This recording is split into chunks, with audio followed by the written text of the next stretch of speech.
Assalamualaikum warahmatullahi taala wabarakatuh. Salam sejahtera dan salam satu Malaysia. Secara langsung kami bawakan kepada anda dari Sekolah Menengah Kebangsaan Aminuddin Baki Kuala Lumpur, yang mana pada hari ini Yang Amat Berhormat Perdana Menteri Datuk Seri Muhammad Najib Tun Haji Abdul Razak akan melancarkan Bantuan Rakyat Satu Malaysia BRIM 2014 dan juga iBRIM yang akan dilancarkan seketika saja nanti. Dan pada ketika ini Yang Amat Berhormat Perdana Menteri sudah pun berada di pentas utama dan sedang menyampaikan ucapan. Jadi tanpa membuang masa, kita terus ikuti ucapan yang disampaikan oleh Yang Amat Berhormat Perdana Menteri Datuk Seri Najib Tun Razak di pentas utama. Kita amati seketika. Pelancaran yang kita akan langsungkan pada pagi ini sudah tentu amat dinanti-nantikan oleh rakyat. Program ini adalah cerminan dan manifestasi kesungguhan kerajaan untuk terus membantu dan membela rakyat berdasarkan pada falsafah rakyat didahulukan. Sebagai sebuah kerajaan, kita sentiasa memerah keringat mencari pelbagai idea baru, pendekatan baru untuk merancakkan pertumbuhan ekonomi negara dan di samping itu menentukan kesejahteraan rakyat. Berbeza dengan pihak pembangkang, mereka melancarkan bersih satu, bersih dua, bersih tiga. Tapi sebagai sebuah kerajaan yang bertanggungjawab, kita pilih untuk melaksanakan BRIM 1, BRIM 2 dan pada hari ini BRIM 3. Dan diizinkan Allah BRIM 4, BRIM 5, BRIM 6. Setiap kali kita melancarkan BRIM, dia bertambah lebih baik lagi. Dan kita dapat melakukan perkara ini kerana apa? Yang pertama, kerana kestabilan politik negara. Kerana masyarakat kita yang pelbagai kaum ini dapat hidup dalam keadaan aman, damai dan harmoni. Negara yang kaya raya dengan hasil mahsul pun kalau tak aman, tidak stabil, mereka tak boleh melakukan apa yang dilakukan oleh kerajaan yang dipimpin oleh kita pada hari ini. Betul, tuan-tuan? Betul. Baik. Dan kedua, kerana apa? Kerana kita dapat menguruskan ekonomi negara kita dengan dasar-dasar yang membawa pada pengukuhan ekonomi, dapat memacu pertumbuhan ekonomi yang sehat walaupun keadaan ekonomi dunia masih tidak menentu lagi. Sehubungan dengan ini, negara-negara maju sekalipun seperti di Eropah, ada yang berada sekarang ini dalam kancah kemelut ekonomi yang begitu genting lagi serius. Bila mereka tidak menguruskan ekonomi keseluruhannya ataupun disebut sebagai makroekonomi dengan baik, hutang terus bertambah, hasil tak dapat dikutip, dasarnya tidak begitu tepat, maka ekonomi mereka merudum. Dan ada yang telah pun terpaksa meminta, melutut pada IMF, pada badan antarabangsa, menyuntik dana untuk menyelamatkan ekonomi mereka. Tapi Malaysia sebaliknya. Kita telah dapat menentukan ekonomi kita kokoh. Kita dapat memacu pertumbuhan yang lestari, yang baik. Dan kita dapat menyediakan peluang pekerjaan kepada rakyat kita. Saya ingin sebut di sini bahawa dari segi pertumbuhan ekonomi, tahun sudah kita mencapai 4.7%. Kita kira pencapaian yang agak baik dalam keadaan dunia, ekonomi dunia yang tidak menentu. Tahun ini, insya-Allah mengikut rating agensi dan investment bank yang terkemuka, ada kemungkinan kita boleh mencapai kadar pertumbuhan antara 5 hingga 5.5%.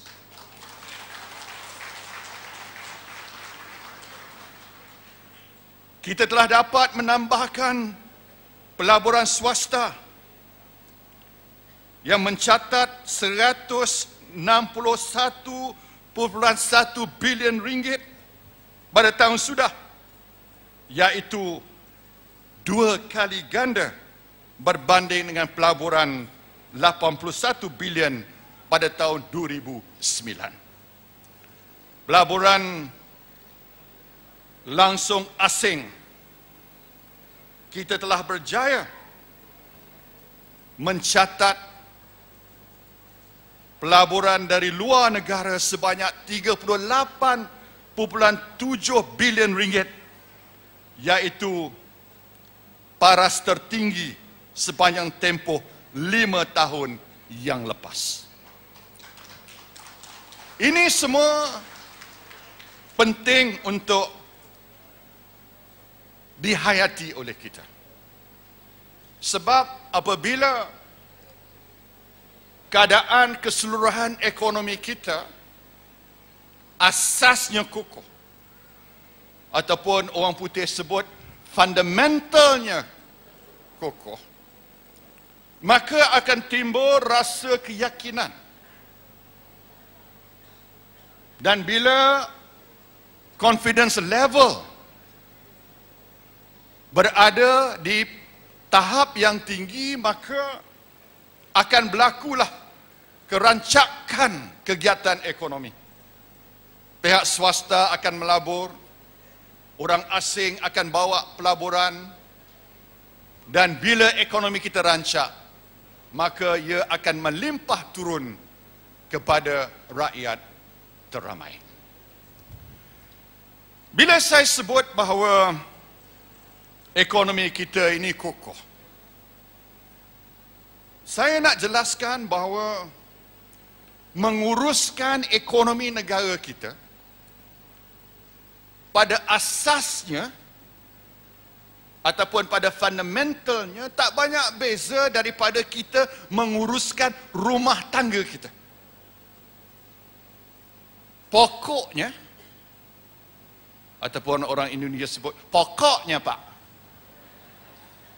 Pokoknya kita tak boleh belanja lebih daripada pendapatan kita. Betul, tuan-tuan? Okay. Kalau kita belanja lebih daripada pendapatan kita, apa dia? Kita akan terpaksa pinjam daripada bank. Betul? Betul, okey. Kalau kita sudah sampai ke tahap dah tak boleh lagi meyakinkan bank, apa kita nak buat? Kita apa nak buat? Saya dengar ada orang kata along. Ya. Kalau kita terdesak sesangat, jawabnya along lah. Sebab ada di iklan tepi jalan dia, ada nombor telefon dia ada. Kalau kita pinjam daripada along, na'udzubillah, kita tahu apa akan terjadi kepada kita. Saya tak payah terangkan lagi. Menguruskan pentadbiran negara pun macam itu juga, lebih kurang lah. Cuma di peringkat negara ni tak ada along. Mungkin ada along dalam bentuk IMF tu adalah. Nanti marah pula IMF, saya kata pula dia macam along. Tak. Saya maksudnya, kalau kita dah begitu terdesak sebagai sebuah negara, kita terpaksa melutut pada IMF. Pada masa itu, dia akan memulas tangan kita, kata, baik, kita boleh bagi pinjaman dengan syarat apa? Syarat naikkan kadar faedah. Ya, tinggi. Dengan syarat apa? Potong perbelanjaan. Jangan ada lagi projek pembangunan dan sebagainya. Sebab Malaysia tak mampu, dia kata. Kalau kita dalam keadaan sedemikian, apa akan terjadi? Rakyat akan menderita. Jadi, sebagai sebuah kerajaan yang bertanggungjawab, kita perlu melakukan apa yang dikatakan fiskal konsolidasi. Dalam kita boleh belanja lebih daripada pendapatan kita, tetapi jurang tu mestilah dikurangkan. Dan dikurangkan secara berhemah berperingkat-peringkat. Kalau kita buat secara mendadak, banyak kesannya. Tapi kita buat berpelahan-pelahan, berperingkat-peringkat. Bila kita buat cara berperingkat-peringkat, dan kita tolong rakyat teramai melalui BRIM dan sebagainya, maka adillah. Maknanya rakyat dibantu, beban rakyat kita ambil kira, kita bantu mengurangkan beban rakyat, di samping meyakinkan pasaran dunia bahawa ekonomi negara Malaysia bertambah lebih kokoh dari segi kewangan negara. Kalau mereka tak yakin kadar faedah naik, pinjaman kita pun bertambah lagi. Pinjam daripada untuk bayar kereta, naik kadar bayarannya. Pinjam rumah pun naik. Mungkin saham kita mengudum. Saham kita kalau jatuh, siapa rugi? Dividen ASB kurang, EPF pun kurang, tabung haji pun kurang. Inilah kesan kalau kita tak menguruskan ekonomi kita dengan cara yang berhemah dan penuh kebijaksanaan. Kita mesti menolak dasar yang tak bertanggungjawab. Walaupun sedap, bunyinya sedap. Siapa tak suka harga minyak turun, tol turun, hutang PTPN hapuskan. Semua suka.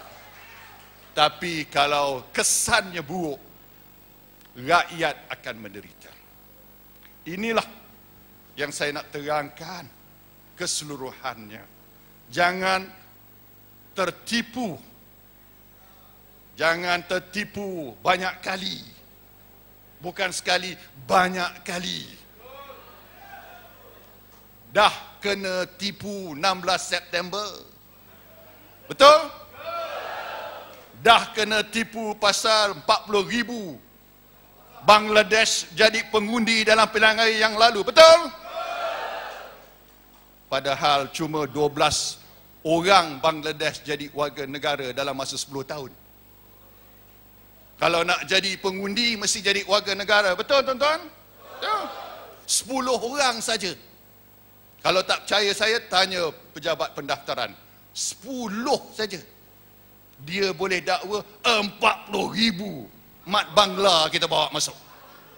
Kena tipu lagi.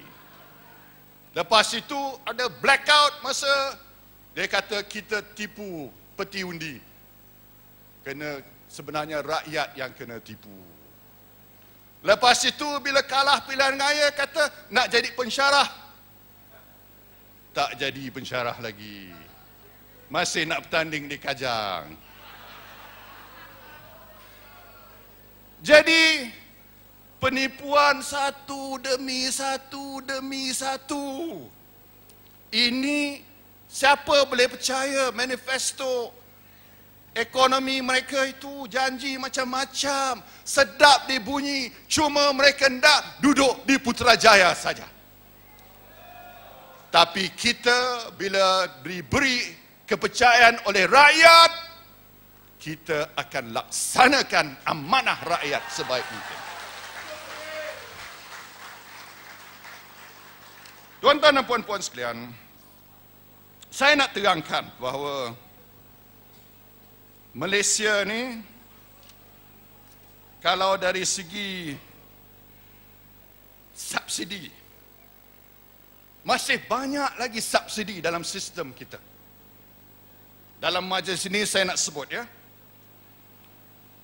bahawa subsidi barangan asas ni, seperti minyak, diesel, gas memasak, minyak masak, tepung gandum, harga beras, BRIM, baca buku, bantuan persekolahan, semuanya untuk tahun ini 24.1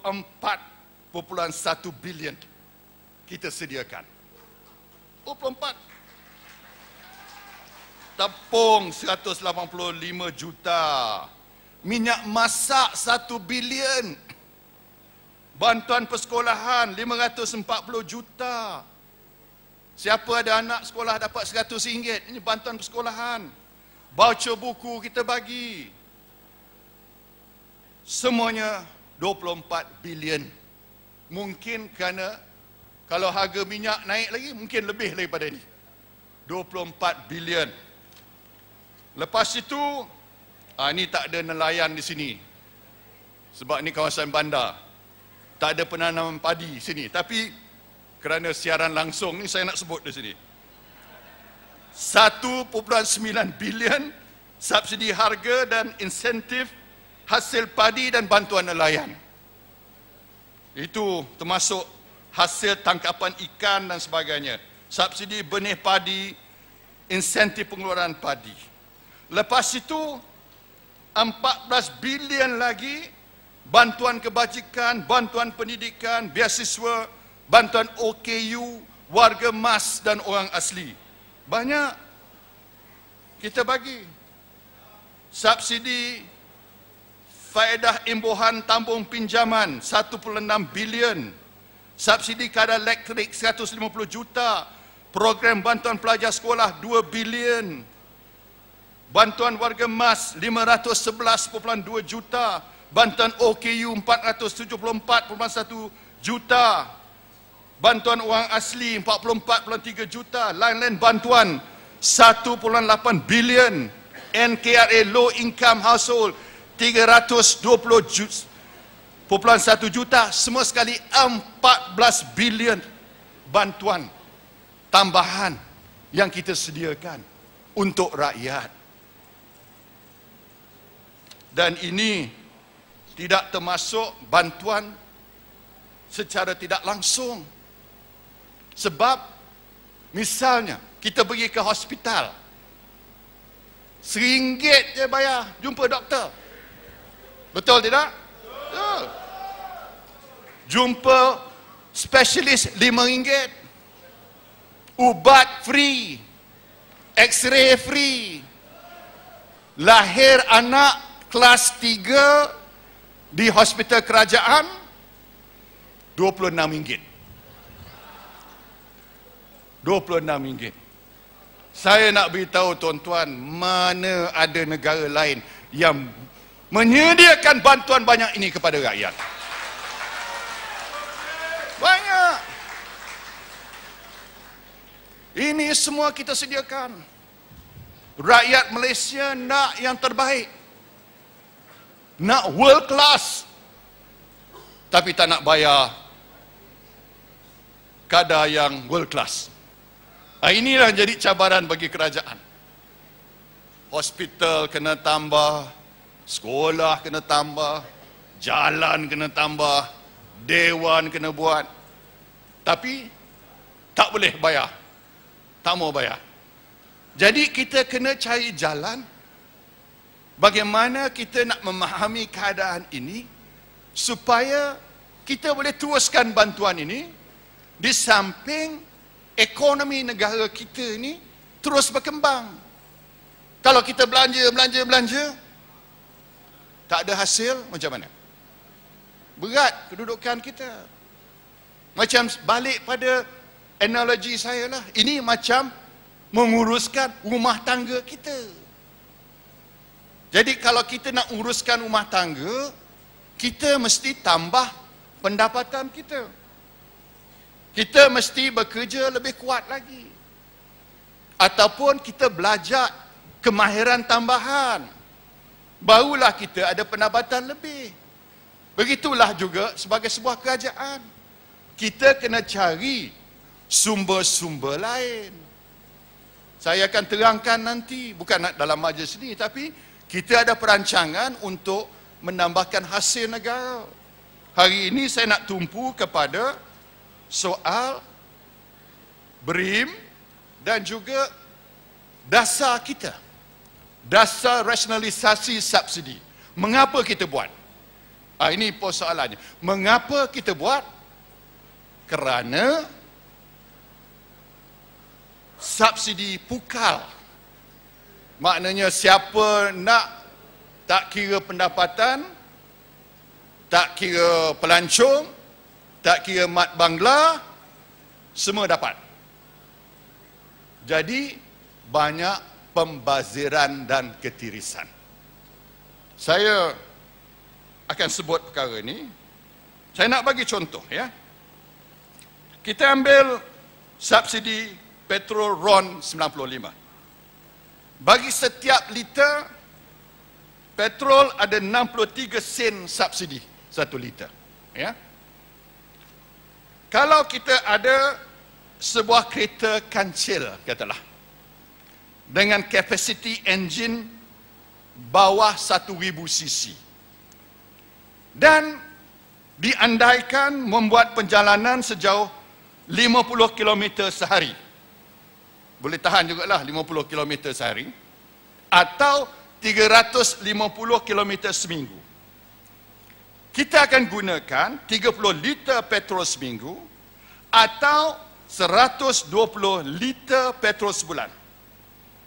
Maka kita akan menikmati subsidi petrol sebanyak RM19 seminggu atau RM76 sebulan. Jika kita darab 12 bulan, maka pemilik kereta kancil tadi akan menikmati bantuan subsidi sebanyak RM900 setahun. Okey? Itu kalau kita pemilik kereta kancil bawah 1000 cc. Bandingkan dengan seorang lain yang mempunyai sebuah kereta berkapasiti enjin 2500 cc. Kereta ini akan gunakan sekurang-kurangnya 80 liter petrol seminggu atau 320 liter petrol sebulan, maka jumlah subsidi yang dia nikmati adalah sebanyak RM50 seminggu atau RM200 sebulan atau RM2,400 setahun. Orang yang kereta besar dapat subsidi RM2,400. Orang yang ada kereta kecil dapat RM900 setahun. Mana adilnya? Adil tak? Tak adil. Kebanyakan dalam dewan ini, kereta apa yang ada? Bukan kereta 2,500cc ke atas. Siapa yang ada kereta besar dalam dewan ini? Yang ada kereta besar pun tak akan angkat tangan.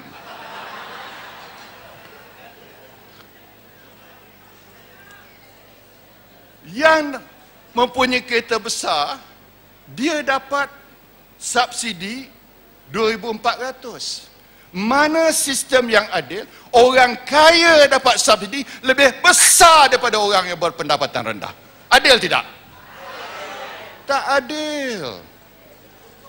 Jadi kalau tak adil, tambah lagi pelancong dari luar pun beli petrol yang subsidi. Adil tak? Pelancong dari luar. Yang pekerja asing pun beli subsidi petrol. Adil tidak? Tak adil. Sebab ini semua duit rakyat. Jadi kita ubah dasar daripada subsidi pukal kepada subsidi bersasar ataupun lebih fokus. BRIM inilah subsidi bersasar. Ini bukan nak memancing undi, ya. Kalau nak mancing undi, kita buat sebelum pilihan raya. Tapi kita buat tiap-tiap tahun. Ada tak ada pilihan raya, selagi Kerajaan Barisan Nasional berkuasa, kita akan laksanakan BRIM. Kita kurangkan subsidi pukal secara berperingkat-peringkat. Kita pindahkan dana yang kita selamatkan itu melalui BRIM untuk rakyat. Jadi sebab itulah BRIM kita laksanakan, ya. BRIM 1, BRIM 2 dan BRIM 3 pada hari ini. BRIM 1 kita dah laksanakan.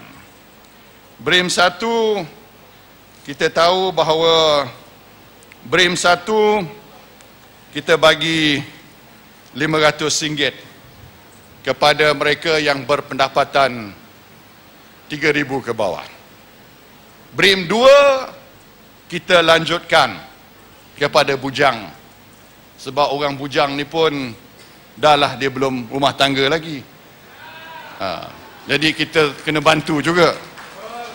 Kita bagi RM250 bawah BRIM 2. Nah, BRIM 3 ni berdasarkan kepada respon yang positif, maka BRIM 3 yang kita lancarkan pada hari ini,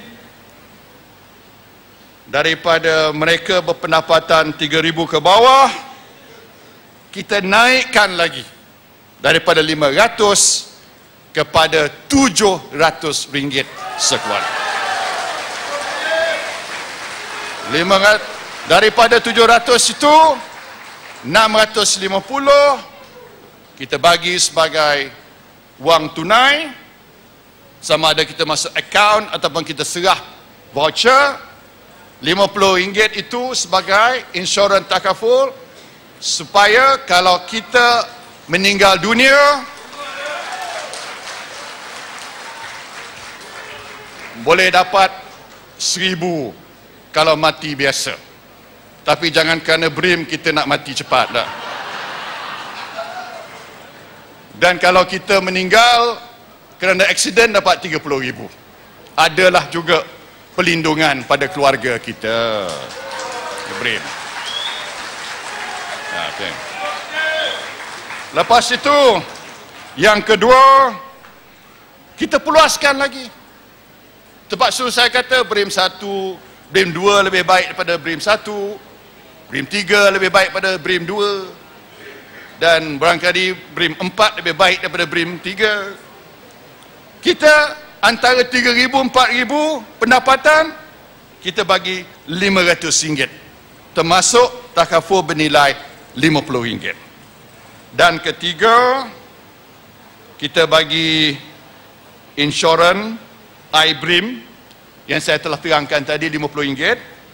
Dan keempat, mereka yang individu bujang berumur 21 tahun ke atas yang berpendapatan tidak lebih daripada RM2,000 sebulan, nilai BRIM dinaikkan daripada RM250 kepada RM300. Semuanya ini setelah kita proses segala-galanya, kita anggarkan semuanya, semua kategori 7 juta penerima pada keseluruhannya dengan peruntukan sebanyak RM4.5 bilion.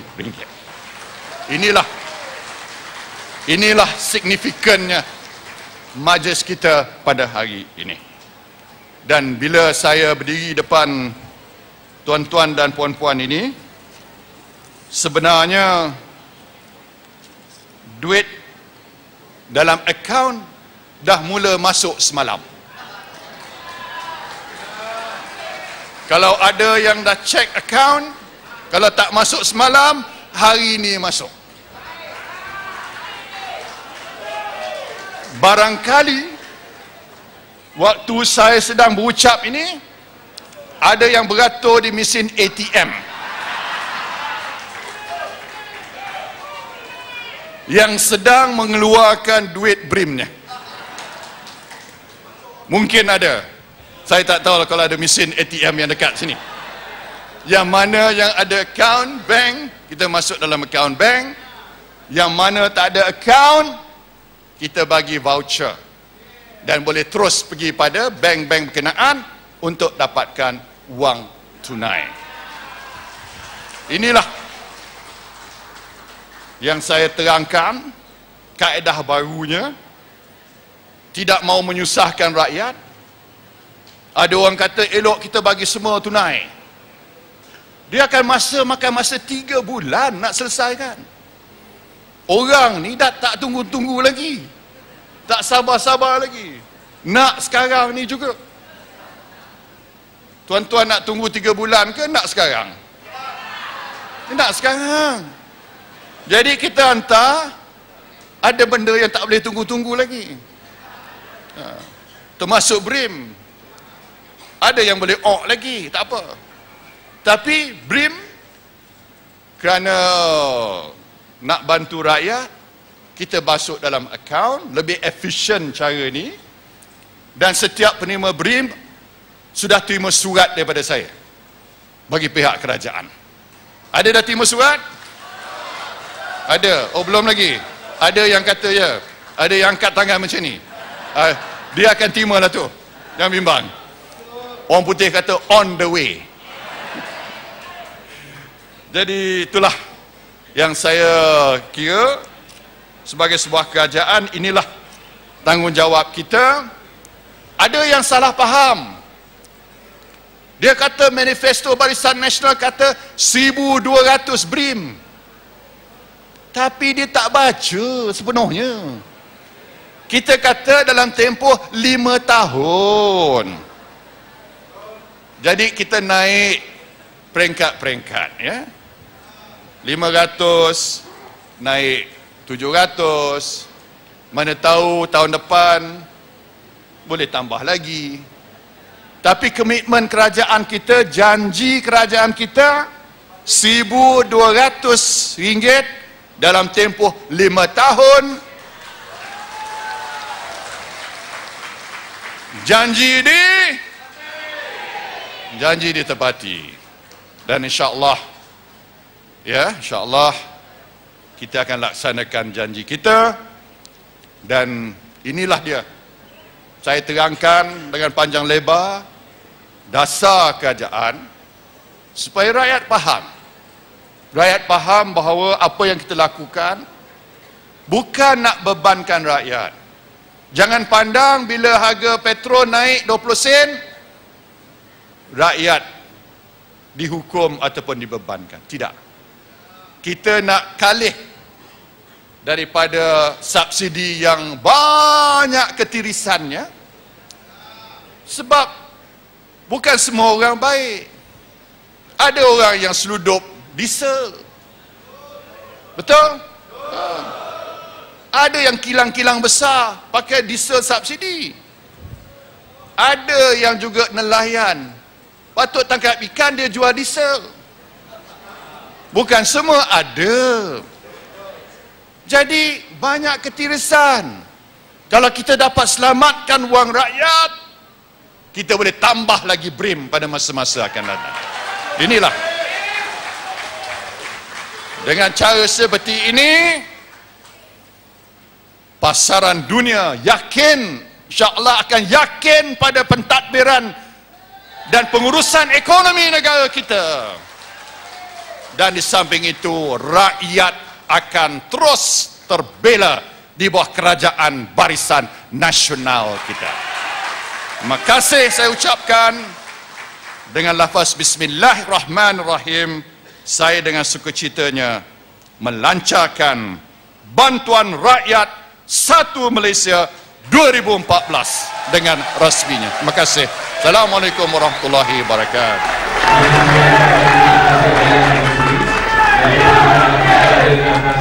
Baiklah, maka dengan ini dapat sama-sama kita dengarkan seketika tadi secara rasminya Bantuan Rakyat 1 Malaysia 2014 dan juga iBRIM telah pun dilancarkan oleh Yang Amat Berhormat Perdana Menteri Datuk Seri Najib Tun Razak. Dan seketika nanti kita akan sama-sama berikan tumpuan di pentas utama pada ketika ini, yang mana Yang Amat Berhormat Perdana Menteri akan akan melancarkan gimmick bagi BRIM 2014 dan juga iBRIM. Terus bersama-sama di pentas utama pastinya Menteri Kewangan kedua Datuk Seri Ahmad Husni Hanazlah dan juga Menteri Wilayah Persekutuan Datuk Seri Tengku Anak Tunku Mansur. Dapat kita saksikan bersama secara rasminya BRIM 2014 dan juga iBRIM dilancarkan.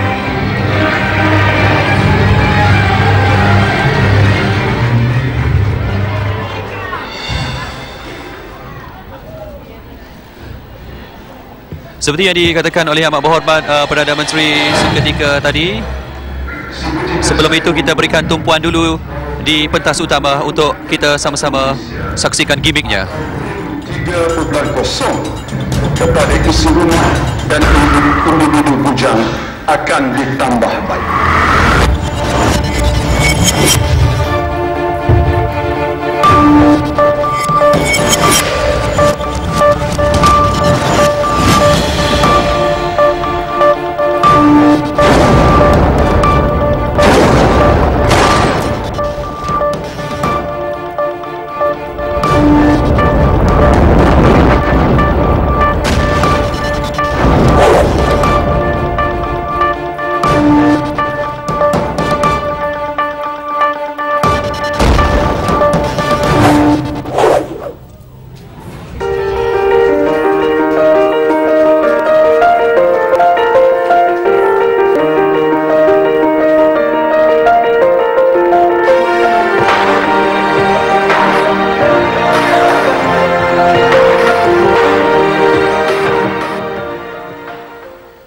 Seterusnya dipersilakan Yang Amat Berhormat. Baik, itu dia gimmick pelancaran yang telah pun sama-sama disempurnakan oleh Yang Amat Berhormat Perdana Menteri Datuk Seri Najib Tun Razak. Dan pastinya seperti yang dikatakan oleh Yang Amat Berhormat Perdana Menteri seketika tadi kepada anda semua yang memberikan nombor akaun bank semasa permohonan BRIM 2014 baru-baru ini, mungkin pada ketika ini duit ataupun bantuan rakyat 1 Malaysia telah pun dikreditkan ke akaun bank anda dan akan diadakan ataupun akan disempurnakan secara berperingkat-peringkat. Dan juga bagi mereka yang tidak mempunyai akaun bank, maka program-program susulan akan bermula esok di parlimen-parlimen, di mana voucher akan diberikan untuk ditukarkan kepada wang tunai BRIM 2014 kepada anda. Yang berlaku pada ketika ini di pentas utama adalah penyampaian gimmick secara simboliknya penerima BRIM yang diserahkan sendiri Yang Amat Berhormat Perdana Menteri kepada seramai 20 penerima secara keseluruhannya.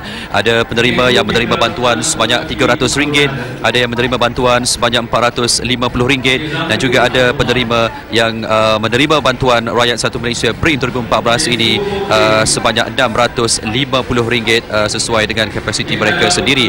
Seperti yang kita sama-sama ketahui, bagi mereka yang berpendapatan di bawah RM3,000, mereka akan menerima bantuan Rakyat Satu Malaysia bernilai RM650 dan bagi mereka yang berpendapatan RM3,000 sehingga ke RM4,000, pada kali ini BRIM diperluaskan dan mereka menerima wang tunai sebanyak RM450 dan bagi individu bujang mereka juga menerima bantuan Rakyat Satu Malaysia bagi BRIM 2014 pada kali ini. Dan inilah dia antara penerima-penerima yang disampaikan sendiri oleh Yang Amat Berhormat Perdana Menteri Datuk Seri Najib Tun Razak.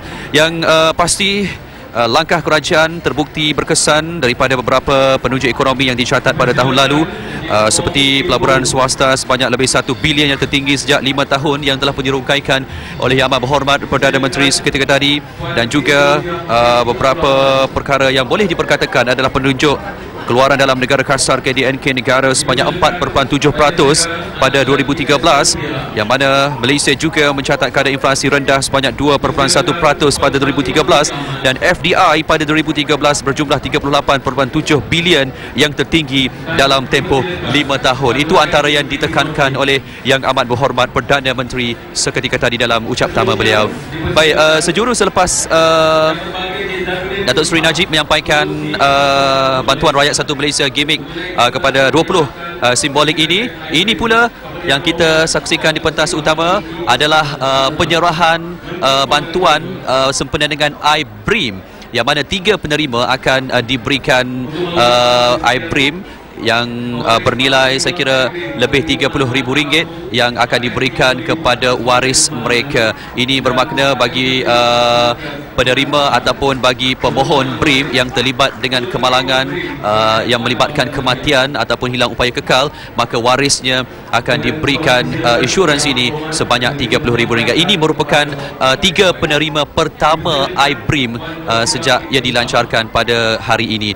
Jadi saya kira inilah antara perkembangan terkini sempena dengan pelancaran BRIM 2014 dan juga iBRIM yang disempurnakan oleh Yang Amat Berhormat Perdana Menteri. InsyaAllah pada jam 12 tengah hari nanti dalam berita saya akan berkongsi kegembiraan pengalaman bersama waris yang pada ketika ini berada di pentas utama yang sedang menerima dana ataupun menerima bantuan iBRIM oleh Yang Amat Berhormat Perdana Menteri Malaysia. Jadi terima kasih di atas perhatian anda yang terus setia bersama kami mendengarkan ucap pertama Yang Amat Berhormat Perdana Menteri sempena dengan pelancaran BRIM 2014 dan juga iBRIM pada hari ini. Bagi pihak penerbit kami berterima kasih kepada anda yang terus setia bersama kami. InsyaAllah dalam berita seterusnya kita akan bawakan antara intipati-intipati penting apa yang dirumuskan oleh Yang Amat Berhormat Perdana Menteri sepanjang ucap pertama beliau pada hari ini. Jadi sekian daripada saya, Syahril Sarapuddin, secara langsung dari Sekolah Menengah Kebangsaan Aminuddin Baki, Kuala Lumpur. Saya sudahi dengan wabillahi taufiq wal hidayah. Assalamualaikum dan salam satu Malaysia.